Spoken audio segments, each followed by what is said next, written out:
அதாவது பிக்குமார்கள் தங்குகிற இடங்கள். ஆதரங்கள் பிக்குமார்கள் தங்கும் இடங்கள் என்று சொல்லுவோம்.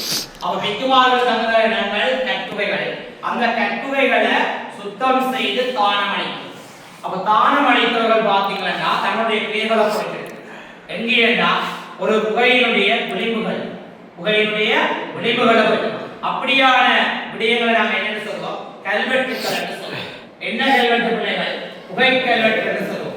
அதாவது புகைகளை தானம் செய்தால் பற்றிய வரலாறுகளை சொல்வது. என்ன கல்வெட்டு? புகை கல்வெட்டு.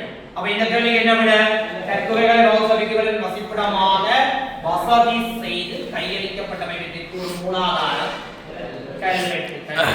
பிள்ளைகள் புராதன நாணயம் மூலம் அமைத்துக் கொள்ளக்கூடிய பிள்ளைகள் உங்கள் எல்லாருக்குமே நாணயம்.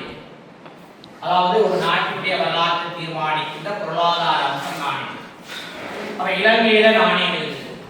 ககவன நாணயம், அக நாணயம், தம்பமச நாணயம், பல நாணயங்கள் இருக்கு. இந்த நாணயங்களை குறியீடுகள் இருக்கு. நாணயங்களின் பெறுமதிகளை நிறைய வச்சு கொண்டு தீர்மானிக்கும். ஒவ்வொரு நாணயங்களும் பொறிக்கப்படுகின்ற போது நிறைய இருக்கு.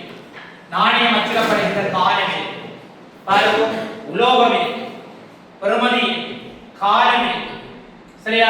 அதை பயன்படுத்தப்படுகின்ற நிறைய அளவு இதை வச்சுக்கொண்டுதான் நாங்கள் நாணய விஞ்ஞானம் என்று சொல்லுவோம்.